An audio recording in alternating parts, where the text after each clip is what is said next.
আজি আমাৰ পাটবাউসীত এই নহত্ৰৰ মা মনসা মন্দিৰৰ 31 সংখ্যক মা মনসা পূজা আপোনালোকে সকলোৱে দেখিছে যে আমাৰ এই অঞ্চলৰ ভক্তসকলে মিলিত হৈছে। প্ৰতি বছৰে উলহ-মালহেৰে এই অঞ্চলত মা মনসা মন্দিৰ এই পূজা অৰ্চনা কৰা হয় আৰু সকলোৰে বিশ্বাস যে মা মনসাই সকলোকে আশীৰ্বাদ কৰিব আৰু আগন্তুক দিনকেইটা সকলোৰে সুকলমে যাব, সকলোৰে সমস্যাবিলাক সমাধান হ'ব, এইটোৱে আশা। গতিকে প্ৰতি বছৰে যেনেকৈ পাৰি আছে আৰু দেখা যায় যে প্ৰতি বছৰে ভক্তৰ সংখ্যা বাঢ়ি গৈ আছে, মানুহৰ বিশ্বাস বাঢ়ি গৈ আছে। গতিকে মই ভাবোঁ যে মা মনসাই সকলোকে আশীৰ্বাদ কৰিব, সকলোৰে মংগল হ'ব।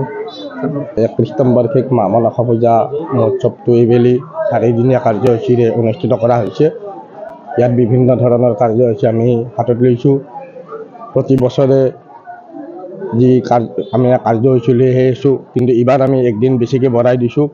ভক্তপ্ৰাণ ৰাইজৰ সমাগম প্ৰতি বছৰে বাঢ়ি গৈ আছে। গতিকে বিশ্বাস এটা আছে এই অঞ্চলৰ ৰাইজে লগতে বিভিন্ন ঠাইত দাঁতি কাষৰীয়া ঠাইৰ পৰা মানুহ আহে, ভক্তপ্ৰাণ ৰাইজ আহি ইয়ালৈ সেৱা শুশ্ৰূষা বিভিন্ন ধৰণৰ আমাক সহায় সহযোগিতা কৰি আহি আছে। গতিকে আমি আগন্তুক দিনতো আশা ৰাখিছোঁ ৰাইজৰ পুনৰ সহায় সহযোগ পাম।